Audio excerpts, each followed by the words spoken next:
Welcome to Ramana's Eduzone YouTube channel. ఇంకా ఈ ఛానల్ని ఎవరైనా సబ్స్క్రైబ్ చేయకపోతే దయచేసి సబ్స్క్రైబ్ చేసుకోగలరు.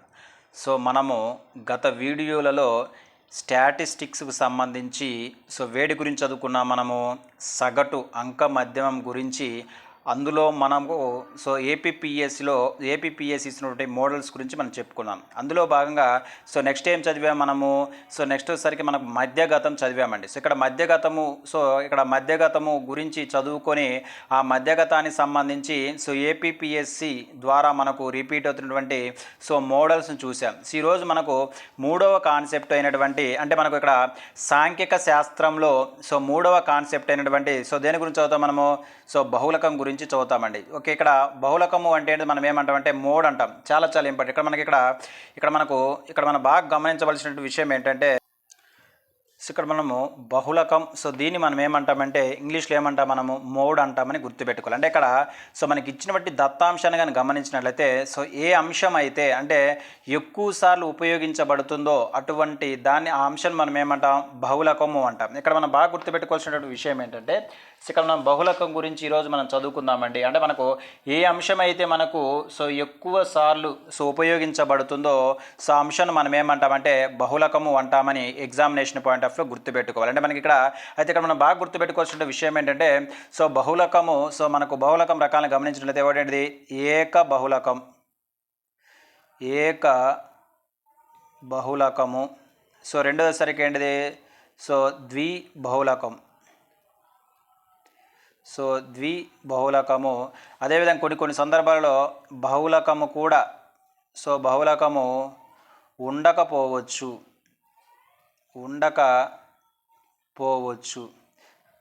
ఇది మనకు అంటే ఇక్కడ మనకు బహుళకము అని దేన్ని అంటామంటే ఏ అంశాన్ని అయితే మనం ఎక్కువ సార్లు రిపీట్ అవుతుందో అటువంటి అంశాన్ని మనం ఏమంటామంటే బహుళకము అంటాము. ఇక్కడ మనం బహుళకము అనగానే మనకు సేమ్ ఏముండొచ్చు ఏక బహుళకము ఉండొచ్చు. ఏక బహుళకము అదేవిధంగా మనకేంటిది ద్విబహుళకము. బహుళకం కూడా కొన్ని సందర్భాల్లో ఉండకపోవచ్చు. చూద్దాం మనం మనం బహుళకాన్ని కనుక్కునేటప్పుడు మనము ఫస్ట్ మోడల్ చూద్దామండి. ఇక్కడ మనకు మోడల్ 1 గమనించినట్లయితే ఒక క్వశ్చన్ అడగడానికి అవకాశం ఉంటుంది. ఫస్ట్ ఏం చూద్దాం మనకి ఇక్కడ సేమ్ చూద్దామంటే మోడల్ 1వ మోడల్ చూద్దామండి. అంటే 1వ మోడల్ అంటే మనకి ఏంటిది ఇండివిజువల్గా సిరీస్ ఇచ్చినప్పుడు ఏంటండి ఇండివిజువల్ సిరీస్ ఇచ్చినప్పుడు మనం బహుళకం ఎలా కనుక్కుంటామో చూద్దాం. అందులో భాగంగా మనం గమనించినట్లయితే ఎగ్జాంపుల్ చూద్దాం. చూడండి ఇక్కడ ఇక్కడ 1, 2, 3 2, 3, 4 రెండుల యొక్క బహుళకం ఎంత అంటున్నాడండి. ఓకే, ఇక్కడ మనకు ఇది మనం గమనించినట్లయితే ఇదేంటి మనకు ఇండివిజువల్ సిరీస్ ఇచ్చినప్పుడు బహుళకం ఎలా కనుక్కోవాలో చూద్దాం. ఇక్కడ మనకు చూస్తే ఇక్కడ మనకు ఎక్కువ ఏది రిపీట్ అవుతుంది మనకి ఇక్కడ మనకి ఎక్కువసరికి 1, 2 వచ్చేసరికి చూడండి 2 3 సార్లు వచ్చింది. అంటే మనకి ఇక్కడ ఏ అంశం మనకి ఎక్కువ సార్లు ఉపయోగపడుతుంది దాన్ని మనం ఏమంటామంటే బహుళకము అంటాం. అంటే ఇక్కడ మనకి దీని యొక్క బహుళకం ఎంత మనం చెప్పండి. బహుళకము ఎంత అవుతుంది మనకు 2 అవుతుందని గుర్తుపెట్టుకోవాలి. ఇది మనకు అంటే ఇదేంటి మనకు ఏక బహుళకం. ఎందుకు ఒక విలువే ఎక్కువ సార్లు రిపీట్ అవుతుంది కాబట్టి ఇక్కడ మనకి ఏ బహుళకం ఉన్నట్టంటే ఇక్కడ మనకు ఏక బహుళకం అంటాం. దీన్ని ఏమంటామంటే ఏక బహుళకము అంటామని గుర్తుపెట్టుకోవాలి. ఇక్కడ నెక్స్ట్ క్వశ్చన్ కానీ గమనించినట్లయితే నెక్స్ట్ క్వశ్చన్ చూద్దాం. చూడండి ఇక్కడ 1, 2, 3, 2, 4, 2, 3 యొక్క బహుళకము ఎంత అంటున్నాడండి. ఇక్కడ మనం బాగా గమనించినట్లయితే ఇది మనకు ఇండివిజువల్ సిరీస్ ఇచ్చినప్పుడు ఎలా చేద్దామో మనం చూద్దాం.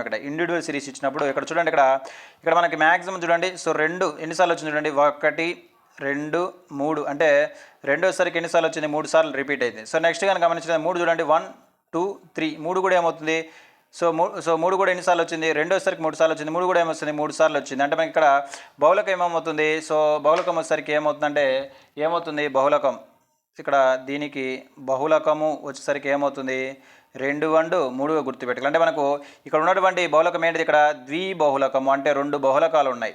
అంటే రెండు సమానంగా రిపీట్ అవుతున్నాయి కాబట్టి సో రెండు సమానమైన రిపీట్ అంశంలు ఉన్నాయి కాబట్టి సో ఈ సిరీస్కి అంటే మనకి ఇండివిజువల్ సిరీస్కి ఏ బహుళకం ఉంటుందంటే ద్విబహుళకము ఉంటుంది. అవి ఏంటంటే 2 మరియు 3 గుర్తుపెట్టాలి. ఇవి మనకు సింపుల్గా. సో ఇంకో క్వశ్చన్ కానీ మనం గమనించినట్లయితే కొన్ని సందర్భాలు ఏముండొచ్చు, సో బహుళకం అనేది నిర్వచించబడిన సందర్భాలు కూడా ఉంటాయి. అలాంటి క్వశ్చన్ చూద్దాం. చూడండి ఇక్కడ. సో నెక్స్ట్ క్వశ్చన్ కానీ గమనించినట్లయితే ఇది question 1, so next question 2, next question 3 కానీ గమనించినట్లయితే సో 1, 2, 3, సో 4, 8, 7ల యొక్క బహుళకము ఎంత అంటుండు. సో ఇక్కడ మనకి ఎంత అంటుండు. ఇక్కడ మనం బాగా గమనించినట్లయితే ఇక్కడ ఇచ్చిన సిరీస్ కానీ గమనించినట్లయితే చూడండి ఇక్కడ చూడండి మనకి ఇక్కడ సో 1, 2, 3, 4, సో 4, 8, 7 అంటే ఇవి సో అన్నీ కూడా ఒక్కొక్కసారి రిపీట్ అవుతున్నాయండి. సో అన్నీ కూడా రిపీట్ అవుతున్నాయి కాబట్టి ఇక్కడ ఏమవుతుంది మనకు, ఇక్కడ ఏమవుతుంది, ఇక్కడ వచ్చేసరికి నో మోడ్ అనమాట. నో మోడ్ అంటే మనకు బాగా గుర్తుపెట్టుకోవాల్సిన విషయం ఏంటంటే సో మనకు బహుళకం అనేది సో 2 ఏక బహుళకం ఉంటుంది, అదేవిధంగా ద్విబహుళకం ఉంటుంది. సో ఇక్కడ సో అన్నీ కూడా ఒకే సమానంగా ఉన్నాయి కాబట్టి ఇక్కడ బహుళకం ఏమవుతుంది సో నిర్వచించబడదని గుర్తుపెట్టుకోవాలి. ఇవి మనకు ఇండివిజువల్ సిరీస్ ఇచ్చినప్పుడు మనము ఎలా బహుళకం కనుగొనాలో చూసాం. ఇప్పుడు మనకు నెక్స్ట్ మోడల్ అని గమనించినట్లయితే నెక్స్ట్ మోడల్ ఏంటి మనకి ఇక్కడ సో మనకు నెక్స్ట్ మోడల్ చూద్దాం. So model 2. సో రెండవ మోడల్ కానీ గమనించినట్లయితే ఈ రెండో మోడల్ ఏమవుతుందంటే మనకు సో విలువ మరియు ఫ్రీక్వెన్సీ ఇచ్చినప్పుడు అంటే మనకి ఇక్కడ అంశము అదేవిధంగా ఫ్రీక్వెన్సీ ఇచ్చినప్పుడు ఎలా చేస్తామో చూద్దామండి. ఇక్కడ మనం బాగా గమనించినట్లయితే సో ఈ క్రింది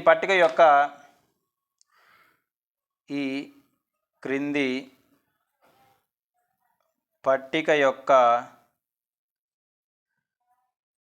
బహుళకమును కనుగొనండి అంటున్నాడండి. సో ఈ క్రింది యొక్క పట్టిక యొక్క బహుళకం కనుగొనండి. సో ఇక్కడ మనకేంటిది అంశం ఇచ్చాడు, అంశము. సో నెక్స్ట్ వచ్చేసరికి మనకేంటంటే అంశంతో పాటు ఏమి ఇచ్చాడంటే పౌనపుణ్యం ఇచ్చాడు. సో మనకేమి ఇచ్చాడంటే అంశము.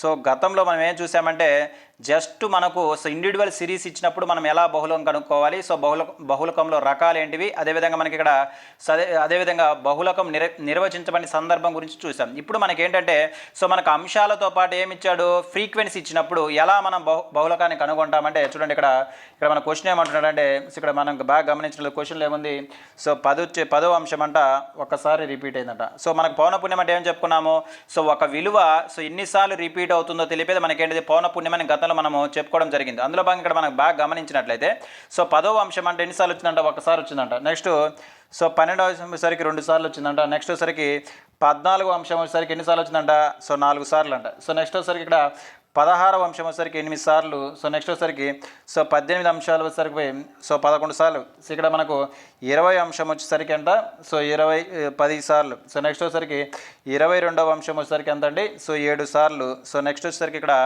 20 అంశం వచ్చేసరికి నెక్స్ట్ 22వ అంశం వచ్చేసరికి 7 సార్లు. 24వ అంశం అండి, 24వ అంశం వచ్చేసరికి 4 సార్లు. ఇది మనకి ఇచ్చినటువంటి లెక్క. అంటే మనకి ఇక్కడ ఇదే అండి మనకు ఇచ్చినటువంటి లెక్క. అంటే ఈ క్రింది పట్టిక యొక్క ఏం కనుక్కోమన్నాడు, బహుళకం కనుక్కోమన్నాడు. సో చాలా ఈజీ అండి ఇది. ఇక్కడ మనం బాగా గమనిస్తే వాడు ఏమి ఇచ్చాడంటే మనకు అంశాలు ఇచ్చాడు, అదేవిధంగా ఫ్రీక్వెన్సీ పౌనపుణ్యం ఇచ్చాడు. అప్పుడు మనకు దాని మీనింగ్ ఏంటంటే ఇప్పుడు చెప్పండి ఇక్కడ సో 10 వచ్చేసరికి ఎన్నిసార్లు వచ్చింది, ఒక్కసారి వచ్చింది. సో నెక్స్ట్ 12 వచ్చేసరికి ఎన్నిసార్లు వచ్చింది, సో 2 సార్లు వచ్చింది. ఆ విధంగా మనం చూస్తే సో మ్యాక్సిమం అంటే మనకు 18 ఎన్నిసార్లు వచ్చింది, మనకు 11 సార్లు వచ్చింది. అంటే మనకి ఎక్కువగా రిపీట్ అవుతున్నటువంటి అంశం ఏంటిది, మనకు 18వ అంశం కాబట్టి సో మనకు బహుళకం ఏమవుతుంది చూడండి, బహుళకము.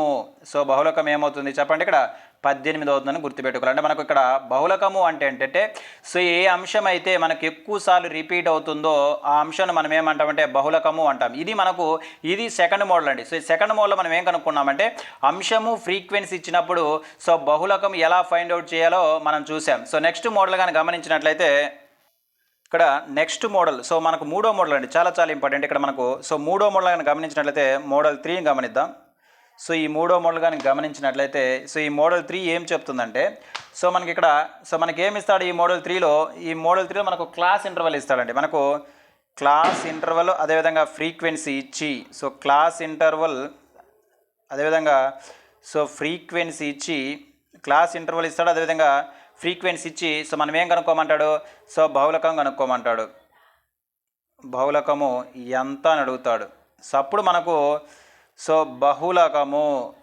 బహుళకము ఈక్వల్స్ టు మనకు ఫార్ములా ఏంటంటే చేయండి, మనకి ఇక్కడ L plus delta 1 by delta 1 plus delta 2 into C అండి. బాగా గుర్తుపెట్టుకోండి. ఇక్కడ మనకు సో ఇక్కడ మనం మూడో మోడల్ గురించి చెప్పుకుంటాం. సో మూడో మోడల్లో వాడు మనకి ఏమిస్తాడు, సో క్లాస్ ఇంటర్వల్ ఇస్తాడు. సో క్లాస్ ఇంటర్వల్ ఇచ్చి ఫ్రీక్వెన్సీ ఇస్తాడు. అప్పుడు మనకు బహుళకం ఎంత అని అడుగుతాడు. అప్పుడు మనకు ఫార్ములా ఏంటంటే మనకు సో బహుళకం ఈ క్వశ్చన్ ఏంటంటే మనకు L plus delta 1 by delta 1 plus delta 2. అయితే ఇక్కడ మనకి ఇక్కడ నెక్స్ట్ ఇంటూ సి ఇక్కడ మనకు సో ఇక్కడ మనం బాగా గమనించినట్లయితే ఇక్కడ డెల్టా 1 ఈక్వల్స్ ఏంటి మనకు ఎఫ్ మైనస్ F1 అండి. సో నెక్స్ట్ వచ్చేసరికి సో డెల్టా 2 వచ్చేసరికి మనకి ఏంటంటే ఎఫ్ మైనస్ F2గా మనం గుర్తుపెట్టుకోవాలి. సో ఇక్కడ మనం బహుళకం కనుక్కుంటున్నాం. ఎప్పుడు మనకు క్లాస్ ఇంటర్వల్ అదేవిధంగా ఫ్రీక్వెన్సీ ఇచ్చినప్పుడు బహుళకం కనుక్కోవడానికి ఫార్ములా ఏంటంటే మనకు సో ఏంటిది మనకి ఇక్కడ మనకి ఏంటంటే so L plus D1 plus delta 1 plus delta 1 so ఇక్కడ బహుళకం equals to so L plus delta 1 by delta 1 plus delta 2 into C అనమాట. ఇక్కడ మనం బాగా గమనించినట్లయితే ఇక్కడ డెల్టా 1 ఏమవుతుందంటే so F minus F1, so delta 2 ఏమవుతుందంటే మనకు సో ఎఫ్ మైనస్ F2గా గుర్తుపెట్టాలి. ఇప్పుడు మనకి ఇక్కడ డెఫినేషన్స్ బాగా గుర్తుపెట్టుకున్నట్లయితే ఇక్కడ మనకి ఇక్కడ ఏంటిది మనకి ఇక్కడ సో ఎఫ్ వచ్చేసరికి మనకి ఏంటంటే ఎఫ్ వచ్చేసరికి మనకి ఏంటిది ఇక్కడ సో బహుళ తరగతి పౌనపున్యం అంటూ బహుళ తరగతి పౌనపున్యం ఏంటిది ఎఫ్ వచ్చేసరికి ఏంటంటే మనకి బహుళ తరగతి పౌనపున్యం అంటే మనం ఇక్కడ చూస్తున్నటువంటి మూడో మోడల్లో మనం ఏం చేస్తామంటే సో ఇక్కడ మనకు తరగతి ఇస్తాడండి. సో తరగతి ఇచ్చి ఫ్రీక్వెన్సీ ఇచ్చినప్పుడు మనం బహుళకం ఎలా కనుగొనాలో చూస్తున్నాం. అందులో మనం బహుళకం ఈక్వల్స్ అంటే మనకు L plus delta 1 by delta 1 plus delta 2 into C అనమాట. ఇక్కడ డెల్టా 1 ఈక్వల్స్ ఏమవుతుంది మనకు ఎఫ్ మైనస్ F1 గాను delta 2 equals to F minus F2గా మనం గుర్తుపెట్టుకోవాలి. అందులో ఎఫ్ ఏంటంటే బహుళ తరగతి యొక్క ఏంటిది పౌనపున్యంగా గుర్తుపెట్టుకోవాలి. సో నెక్స్ట్ F1 ఏమవుతుంది మనకు F1 ఏంటంటే మనకు బహుళ తరగతి ముందు ఉన్న ఫ్రీక్వెన్సీ బహుళ తరగతి ముందు ఉన్న ఫ్రీక్వెన్సీ దాన్ని ఏమంటాం పౌనపున్యం. సో నెక్స్ట్ F2 ఏంటంటే బహుళ తరగతి తర్వాత ఉన్న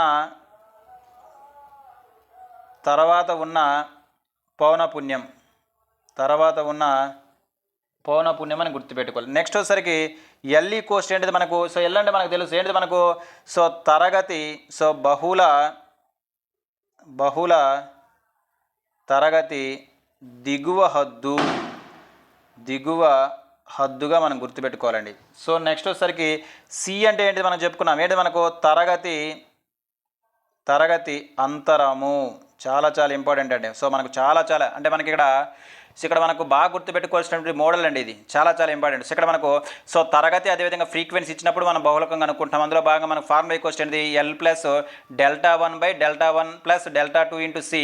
ఇక్కడ మనకు డెల్టా 1 ఈక్వల్స్ ఏంటిది మనకు ఎఫ్ మైనస్ F1 గాను డెల్టా 2 వచ్చేసరికి ఎఫ్ మైనస్ F2 గాను ఇక్కడ మనం రాసుకుంటాం. ఇక్కడ ఎఫ్ అంటే ఏంటంటే మనకు బహుళ తరగతి పౌనపున్యము అంటే మనకు ఇక్కడ బహుళకం ఉన్నటువంటి ఆ తరగతి సంబంధించిన పౌనపున్యం గుర్తుపెట్టుకోవాలి. F1 వచ్చేసరికి ఈ బహుళ తరగతి ముందు ఉన్నటువంటి పౌనపున్యము అదేవిధంగా F2 వచ్చేసరికి బహుళ తరగతి తర్వాత నుండి పౌనపున్యంగా మనం గుర్తుపెట్టుకోవాలి. ఇక్కడ ఎల్ అంటే ఏంటంటే మనకు సో బహుళ తరగతి సో దిగువ హద్దుగా గుర్తుపెట్టుకోవాలి. అదేవిధంగా సి వచ్చేసరికి మనకు క్లాస్ సో ఇక్కడ వచ్చేసరికి మన తరగతి అంతరంగా గుర్తుపెట్టుకోవాలి. సో ఇవి మనం సబ్స్టిట్యూట్ చేస్తే మనకు ఈ మూడో మోడల్ సంబంధించినటువంటి బహుళకం వస్తుందని గుర్తుపెట్టుకోవాలి. ఇక్కడ మనకు క్వశ్చన్ చూస్తే మనకు క్లారిటీగా అర్థమవుతుంది. సో ఈ మోడల్కి సంబంధించినటువంటి ఒక క్వశ్చన్ కానీ మనం చూస్తే సో మనకు క్లారిటీగా అర్థమవుతుంది. అందులో భాగంగా క్వశ్చన్ చూద్దాం. చూడండి ఇక్కడ క్వశ్చన్ సీదా సో ఈ క్వశ్చన్ చూస్తే 100 మంది విద్యార్థులు గల 100 మంది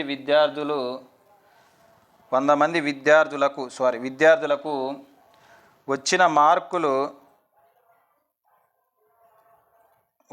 మార్కులు ఈ క్రింది పట్టికలో ఈ క్రింది పట్టికలో ఈ క్రింది ఈ క్రింది పట్టికలో ఇవ్వబడ్డాయి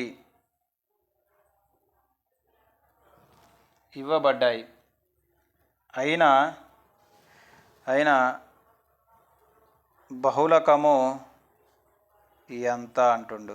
ఓకే, సో 100 మంది విద్యార్థులకు వచ్చిన మార్కులు ఈ క్రింది పట్టికలు ఇవ్వబడ్డాయి అయినా బహుళకం ఎంత అని అడుగుతున్నాడు. చూద్దాం ఇక్కడ. సో మనకి ఏమి ఇచ్చాడో చూద్దాం ఒకసారి. గమనించినట్లయితే ఏమి ఇచ్చాడు మనకు? సో క్లాస్ ఇంటర్వల్ ఇచ్చాడు. సో అదేవిధంగా మనకి ఏమి ఇచ్చాడు? ఫ్రీక్వెన్సీ ఇచ్చాడు, పౌనపుణ్యం ఇస్తాడు. క్లాస్ ఇంటర్వల్ వచ్చేసరికి మన ఇక్కడ 15 - 24.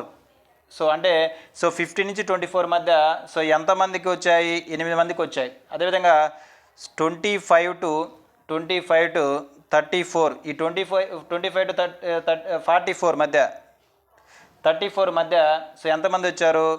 సో 20 మంది. సో అదేవిధంగా 35 to 44 వచ్చేసరికి మనకి ఎంతమంది అంటే 28 అండి. సో నెక్స్ట్ కానీ గమనించినట్లయితే 45 to 54 సో ఎంతమంది అంటే ఇక్కడ మనకు 30 మెంబర్స్ అట. సో నెక్స్ట్ కానీ గమనించినట్లయితే 55 to ఎంత 64 ఎంతమంది అంటే మనకి ఇక్కడ? సో ఎంతమంది ఇక్కడ? సో 10 మంది. సో నెక్స్ట్ వచ్చేసరికి 65 to 74 ఎంతమంది మనకి ఇక్కడ? 4. ఇది మనకు ఇచ్చినటువంటి ప్రాబ్లం. అంటే 100 మంది విద్యార్థులకు వచ్చినటువంటి మార్కులు ఈ విధంగా ఇచ్చాడండి. సో మనకి ఇక్కడ అంటే ఏమి ఇచ్చాడు చూడండి ఇక్కడ. సో మనకు క్లాస్ ఇంటర్వల్ ఇచ్చాడు, అదేవిధంగా ఫ్రీక్వెన్సీ ఇచ్చాడు. దీని మీనింగ్ ఏంటంటే సో 15 మార్కుల నుంచి 24 మధ్య ఎంతమందికి వచ్చాయి? 8 మందికి వచ్చాయి. 25 నుంచి 34 మధ్య ఎంతమందికి వచ్చాయి? 20 మందికి వచ్చాయి. అదేవిధంగా 35 నుంచి 44 మధ్య మార్కులు ఎంతమందికి వచ్చాయి? 28 మందికి వచ్చాయి. అదేవిధంగా 45 నుంచి 54 మధ్య 30 మంది. అదేవిధంగా 55 నుంచి 64 మధ్య సో 10 మంది. అదేవిధంగా 60 నుంచి 74 మధ్య ఎంతమంది? 4కి వచ్చాయి. ఇప్పుడు మనకి ఏమి ఇచ్చాడంటే సో ఇక్కడ మనకు ఏమి ఇచ్చాడు? సో ఇక్కడ క్లాస్ ఇంటర్వల్ ఇచ్చాడు, అదేవిధంగా మనకి ఏంది ఫ్రీక్వెన్సీ ఇచ్చాడు. సో అప్పుడు మనము సో మనకి ఇక్కడ ఈ సందర్భంలో మనకి ఇక్కడ సో మనకు సో బహుళకము ఫార్ములా ఏంటి మనం చెప్పుకున్నాం చూడండి. బహుళకము. సో బహుళకం ఈ క్వశ్చన్ మనకి ఏంటి ఇక్కడ? So L plus Δ1/Δ1 plus Δ2 into C అనమాట. సో ఇక్కడ మనం బాగా గమనించినట్లయితే చూడండి ఇక్కడ మనం బాగా గమనించినట్లయితే ఇక్కడ మనకు ఫ్రీక్వెన్సీ ఎక్కువ రిపీట్ అవుతున్న ఫ్రీక్వెన్సీ మనకు ఇది. సో ఇది అండి మనకు. సో ఇక్కడ ఇది. సో ఇది ఫ్రీక్వెన్సీ. సో దీన్ని మనం ఏమంటాము? ఎఫ్ అంటాము. అంటే మనకు ఇప్పుడు మనకు ఈ ఇది బహుళకం అవుతుంది. అంటే ఈ బహుళకం ఇదేమవుతుంది? ఈ 45 నుంచి 54 మధ్య అనే అంటే సో ఈ క్లాస్ ఇంటర్వల్ ఎన్నిసార్లు రిపీట్ అవుతుంది? 30 సార్లు. కాబట్టి ఇది మనకు మ్యాక్సిమం ఉంది. కాబట్టి ఇదేమవుతుంది మనకు? సో బహుళక ఫ్రీక్వెన్సీ అవుతుంది. ఇదేమవుతుంది? బహుళకపు ఏమవుతుంది? పౌనపుణ్యం అవుతుంది. బహుళకపు పౌనపుణ్యం అవుతుంది. సో నెక్స్ట్ కానీ గమనించిన ఇదేమవుతుంది మనకు? ఇదేమవుతుంది? బహుళకపు తరగతి అండి. ఇది బహుళకపు తరగతి. అంటే మనకి ఇక్కడ బహుళకపు పౌనపుణ్యం ఎఫ్ అంటే ఎంత మనకు? ఎఫ్ వచ్చేసరికి ఇప్పుడు మనం ఏంటంటే సో దీని పైన ఉన్న ఫ్రీక్వెన్సీ మనం ఏమనుకున్నాము? F1. దీని తర్వాత ఉన్న ఫ్రీక్వెన్సీ మనం ఏమనుకున్నాము? F2 అనుకున్నాము.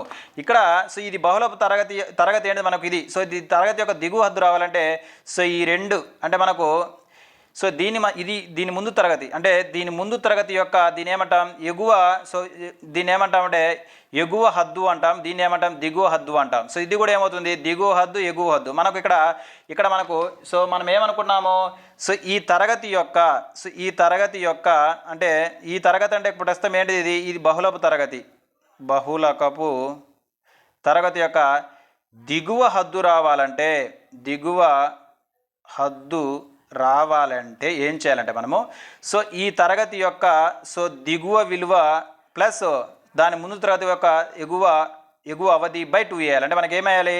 45 ప్లస్ 44/2 వేయాలండి. ఓకే, ఇక్కడ రెండు సేమ్ ఉంటే ఇదే వస్తుంది. గతంలో మనం చెప్పుకున్నాం. కానీ ఇక్కడ సో నాకు దిగువ హద్దు రావాలంటే ఏం చేయాలంటే సో ఈ తరగతి యొక్క సో ఎగువ అవధి ప్లస్ దాని ముందు తరగతి యొక్క ఈ తరగతి యొక్క దిగువ అవధి దాని ముందు తరగతి యొక్క ఎగువ హద్దును కలిపి బై 2 చేయాలి. సో చాలా ఇంపార్టెంట్. మనకి ఇక్కడ సో తరగతులలో ఉండేటువంటి దీన్ని మనం ఏమంటామంటే దిగువ హద్దు అంటాం. దీన్ని ఏమంటాం? ఎగువ హద్దు అంటాం. సో దీన్ని ఏమంటాము? దిగువ హద్దు అంటాం. దీన్ని ఎగువ హద్దు అంటారు. ఈ తరగతి యొక్క మనకు సో దిగువ హద్దు రావాలండి. ఇదేంటిది? దిగువ అవధి ఎగువ అవధి. సో మనకేం కావాలి, దిగువ హద్దు రావాలంటే మనం ఏం చేయాలంటే, సో ఇక్కడ మనకి ఏం చేయాలంటే ఇది ప్లస్ దాని ముందు ఎగువ అవధి రెండు కలిపి బై 2 చేస్తే మనకి ఏమొస్తుంది, అది వస్తుంది. అంటే మనం ఎంత అవుతుంది ఇక్కడ, ఇక్కడ మనకి ఎంత అవుతుంది 44.5. ఏంటిది ఇది ఎల్ ఎంత మనకు 44.5గా మనం గుర్తుపెట్టుకోవాలి. ఇప్పుడు మనకు అన్ని తెలుసు చూడండి. ఇక్కడ సో F1 అంటే ఎంత మనకు, సో F1 అంటే 28, F2 అంటే మనకు 10, F అంటే మనకు 30. సో నెక్స్ట్ వచ్చేసరికి బహుళకపు తరగతి ఎంత మనకు 45 to 54. సో ఈ తరగతి యొక్క దిగువ హద్దు రావాలంటే మనం ఏం చేయాలంటే ఈ తరగతి యొక్క దిగువ అవధి సో దాని ముందు తరగతి యొక్క ఎగువ అవధిని కలిపి బై 2 చేయాలి. చాలా ఇంపార్టెంట్. సో మనకు చాలా ఇంపార్టెంట్. ఈ దిగువ హద్దుని మనం ఏమంటాం ఎల్ అంటాము. ఇప్పుడు మనకేం తెలుసు, ఎల్ తెలుసు. ఇక్కడ మనకు డెల్టా 1 అంటే ఏంటి చెప్పండి. సో డెల్టా 1 వచ్చేసరికి F మైనస్ F1, డెల్టా 2 వచ్చేసరికి ఏంటి మనకు F minus F2. C, so సిని మనం ఏం చెప్పుకున్నాం, తరగతి అంతరము అంటాం, తరగతి అంతరం. ఇప్పుడు చెప్పండి ఇక్కడ సో ఏ తీసుకున్నా కూడా సేమ్ ఉంటుందండి. సో ఇక్కడ మనకు ఈ బహుళపు తరగతి చూస్తే మనకి ఏమవుతుంది ఇక్కడ, సో బహుళపు తరగతి మనకి ఏమవుతుందంటే, సో మనకి ఏమవుతుంది ఇక్కడ, ఇక్కడ మనం బాగా గమనించినట్లయితే ఇక్కడ మనకు తరగతి అంతరం ఏమవుతుంది, మనకు తరగతి అంతరం వచ్చేసరికి 10 అవుతుందని గుర్తుపెట్టుకోవాలి. సో 10. సో ఇవి తరగతి అంతరం తెలుసు. సో నెక్స్ట్ వచ్చేసరికి మనకు సో దిగువ హద్దు తెలుసు. సో నెక్స్ట్ వచ్చేసరికి డెల్టా 1 తెలుసు, డెల్టా 2 తెలుసు, అదేవిధంగా సి తెలుసు. ఇప్పుడు మనం సబ్స్టిట్యూట్ చేస్తే ఇప్పుడు చూడండి ఇక్కడ బహుళకము మోడ్ ఈక్వల్స్ ఏమవుతుంది మనకి ఇక్కడ 44L ప్లస్, సో డెల్టా 1 అంటే మనకు ఫ్రీక్వెన్సీ ఎంత 30 మైనస్ 28 బై నెక్స్ట్ ఏంటిది 30 మైనస్ 28 ప్లస్ నెక్స్ట్ ఏంటి ఇక్కడ F minus F2. So F అంటే మనకు 30 మైనస్ ఎంత F2 ఎంత మనకు, సో 10 ఇంటూ సో మనకి ఎంత ఇది. సో ఇప్పుడు మనం గమనించినట్టయితే ఏమవుతుంది 44.5 ప్లస్ ఎంత అవుతుంది 2 బై ఇక్కడ మనకేమవుతుంది 2 ప్లస్ 20 ఇంటూ 10 అంటే మనకేమవుతుంది 44.5 ప్లస్ చూడండి ఇక్కడ ఏమవుతుంది 20/22 ఏమవుతుందండి 20/22 అంటే మనకి ఏమవుతుంది ఫైనల్గా సో 10 to 11. సో మనకేమవుతుంది 44.5 ప్లస్ 10/11. సో 10/11 అంటే మనకి ఎంత అవుతుంది, సో అప్రాక్సిమేట్గా 44 ప్లస్ 0.9 అంటే మనకు టోటల్ ఎంత అవుతుందండి 45.4. ఇది మనకి ఏంటంటే బహుళకము అని గుర్తుపెట్టుకోవాలి. చాలా ఇంపార్టెంట్ మోడల్ అండి. అంటే మనకు ఇక్కడ మనం ఏం చూసామంటే క్లాస్ ఇంటర్వల్ ఇచ్చి ఫ్రీక్వెన్సీ ఇచ్చినప్పుడు మనం ఎలా కనుక్కోవాలో బహుళకం ఎలా కనుక్కోవాలో చూస్తున్నాం. అందులో భాగంగా బహుళకం మీకు వస్తుంది ఎల్ ప్లస్ డెల్టా 1/డెల్టా 1 ప్లస్ డెల్టా 2 ఇంటూ సి. ఇక్కడ మనకు సి వచ్చేసరికి మనం తరగతి అంతరం గుర్తుపెట్టుకోవాలి. సో ఇక్కడ సో ఎల్ అంటే మనకి ఏంది, సో ఎల్ అంటే సో తరగతి దిగువ హద్దు. ఏ తరగతి, బహుళకపు తరగతి. సో అంటే మనకు బహుళకపు తరగతిని ఎప్పుడు అంటే ఏ ఫ్రీక్వెన్సీ ఎక్కువసార్లు రిపీట్ అవుతుంది దాని. సో ఇప్పుడు 30 రిపీట్ అవుతుంది కాబట్టి బహుళకపు తరగతి ఏమవుతుంది 45 to 54 అవుతుంది. సో ఈ తరగతి యొక్క దిగువ హద్దు రావాలంటే ఏంది, సో దిగువ అవధి ప్లస్ దాని ముందున్నటువంటి ఎగువ అవధి బై 2 వేసుకోవాలి. అప్పుడు మనకి ఏమొస్తుందంటే వస్తుంది ఎల్ ఈక్వల్స్ ఎంత ఉంది 44.5 వచ్చింది. సో మనకు సో F1 అంటే మనకు సో బహుళకపు ఫ్రీక్వెన్సీ ముందున్నటువంటి ఫ్రీక్వెన్సీ F1, బహుళకపు తరగతి పౌనపుణ్యం తర్వాత ఉన్నటువంటి ఫ్రీక్వెన్సీ సార్ మనకి F2 గుర్తుపెట్టుకోవాలి. సో ఇవన్నీ మనం సబ్స్టిట్యూట్ చేస్తే మనకేమవుతుంది సో బహుళకం వస్తుందని మనం గుర్తుపెట్టుకోవాలి. ఇది చాలా ఇంపార్టెంట్ గుర్తుపెట్టుకోవాలి. సో నెక్స్ట్ కానీ గమనించినట్లయితే సో ఇప్పటివరకు మనం ఏమేమి చూసామంటే ఇక్కడ ఏమేమి చూసాము, సో మీన్ చూసాము. సో నెక్స్ట్ ఒకసారి ఏం చూసాము, మోడ్ చూసాము. నెక్స్ట్ ఏం చూసాము, సో నెక్స్ట్ ఏంటిది సో మీడియన్ చూసాం. మీడియన్ చూసాం. ఈ 3 చూసాం స్టాటిస్టిక్స్లో. ఇప్పుడు మనకి ఎగ్జామినేషన్ పాయింట్ ఆఫ్ వ్యూ అంటే ఈ మూడింటికి ఉన్నటువంటి రిలేషన్షిప్స్ చాలా ఇంపార్టెంట్. రిలేషన్షిప్ చాలా ఇంపార్టెంట్. ఏంటిది రిలేషన్షిప్ అంటే సో మనకి ఇక్కడ బాగా గమనిస్తే so mode equals to 3 into median minus 2 into mean అండి. చాలా ఇంపార్టెంట్. సో ఇక్కడ మనకు ఈ రిలేషన్ మూడిటికి సో మనం ఫస్ట్ ఏం చూసాం, మీన్ చూసాం, తర్వాత మీడియన్ చూసాము, నెక్స్ట్ ఏం చూసాము మోడ్ చూసాం. ఈ మీన్కి మీడియంకు అదేవిధంగా సో మీన్కి మీడియన్కి అదేవిధంగా మోడ్కు ఉన్నటువంటి సంబంధాన్ని గమనించిన తెలుగులో మనం ఏమంటాం బహుళకము ఈక్వల్స్ టు 3 ఇంటూ మధ్యగతము మైనస్ 2 ఇంటూ అంక మధ్యమం అంటాం. చాలా ఇంపార్టెంట్. సో నెక్స్ట్ ఈ రిలేషన్ మీద కూడా సో మనకు ఎక్కువ బిట్లు పడడానికి అవకాశం ఉంటుందని మనం గుర్తుపెట్టుకోవాల్సినటువంటి అవసరం ఇక్కడ అంతైనా ఉన్నది. సో దీనికి సంబంధించి ఒక క్వశ్చన్ కానీ చూసినట్లయితే సో క్వశ్చన్ చూద్దాం. సో ఒక క్వశ్చన్ ఏమంటుందంటే so arithmetic mean AM arithmetic mean ఎంత అంట 128 అంట. సో నెక్స్ట్ వచ్చేసరికి మధ్యగతం అంట సో మధ్యగతం ఎంత అంట 125.6 అయినా బహుళకము ఎంత అంటుండు. సో అక్కడ మనం బాగా గుర్తుపెట్టుకోవాల్సింది ఏంటంటే సో బహుళకం ఈ క్వశ్చన్ ఏంటి మనకు 3 ఇంటూ మధ్యగతము మైనస్ 2 ఇంటూ అంకగతం. సో ఈ మూడు వేరియబుల్స్లలో ఏదో ఒకటి మిస్ చేసి అంటే సో 2 ఇచ్చి వాడు కనుక్కోమంటాడు. సో అప్పుడు మనకి ఈ రిలేషన్కి అనుకూలంగా మనం దాన్ని సో సింప్లిఫై చేసి మనం కనుక్కోవాల్సిన అవసరం ఇక్కడ అంతైనా ఉన్నది. సో ఇక్కడ మనం బాగా గమనించినట్లయితే ఇక్కడ క్వశ్చన్ ఏమంటున్నాడంటే సో మనకు బహుళకం తెలుసు. సో బహుళకం ఫార్ములా ఏంటి మనకు సో బహుళకము ఈక్వల్స్ టు ఏంటి మనకు సో 3 ఇంటూ మధ్యగతము మైనస్ 2 ఇంటూ అంకమధ్యమం. సో ఇక్కడ మనకు సో బహుళకం కనుక్కోమంటున్నాడు. సో వాడు మొత్తం మనకి ఎన్ని విలువలు ఉన్నాయి, ఇక్కడ 3 విలువలు ఉన్నాయి. 3 విలువలు 2 ఇస్తాడండి, వాడు కనుక్కోమంటాడండి. చాలా ఈజీగా ఉంటుంది. సో నెక్స్ట్ మనం ఇక్కడ గుర్తుపెట్టుకోవాల్సిన విషయం ఏంటంటే సో బహుళకముకు మధ్యగతానికి అంకమధ్యము రిలేషన్షిప్ అంటే మనకు మోడ్కి మీడియన్కి అదేవిధంగా మీన్కి మధ్య రిలేషన్షిప్ మన బ్రెయిన్లోకి ఎక్కించుకుంటే చాలు. ఓకే, ఇక్కడ మనం బాగా గమనించినట్లయితే సో ఇక్కడ మనకు 3 ఇంటూ సో మనకి ఇక్కడ మధ్యగతం ఎంత సో 125.6 మైనస్ 2 ఇంటూ 128గా మనం గుర్తుపెట్టుకోవాలి. సో మనకి ఏమవుతుంది మొత్తము సో 376.8 మైనస్ 256 ఫైనల్గా మనకి ఏమవుతుంది 120.8. ఏంటిదండి సో మోడ్గా మనం గుర్తుపెట్టి ఈ విధంగా మనకు సో తెలిసినటువంటి మూడిట్లలో సో ఉన్నటువంటి మూడిట్లలో 2 ఇచ్చి 3వది కనుక్కోమంటాడు. చాలా ఈజీ అండి. సో ఇది మనకు స్టాటిస్టిక్స్లో భాగంగా సో మనం దేని గురించి చదివాము సో మీన్ చదివాము, నెక్స్ట్ వచ్చేసరికి మీడియన్ చదివాము, అదేవిధంగా సో మోడ్ అంటే ఈ మీన్ కావచ్చు అదేవిధంగా మీడియన్ కావచ్చు అదేవిధంగా మోడ్కి సంబంధించినటువంటి ఇంపార్టెంట్ మోడల్స్ను కూడా మనం ఎలా అడుగుతాడో చూసాం. అదేవిధంగా మనకు ఈ మీన్కు అదేవిధంగా మోడ్కి అదేవిధంగా మీడియాకి సంబంధించిన రిలేషన్షిప్ కూడా చూసాము. అందులో ఏ విధంగా మనం క్వశ్చన్ అడుగుతారో కూడా చూసాం. సో నెక్స్ట్ కానీ మనం గమనించినట్లయితే సో నెక్స్ట్ వీడియోలో మనము స్టాటిస్టిక్స్లో భాగంగా సో మనం స్టాండర్డ్ డీవియేషన్ అండ్ వేరియేషన్ గురించి మనము ఎగ్జామినేషన్ పాయింట్ ఆఫ్ వ్యూలో చర్చించుకుందాం. Thank you.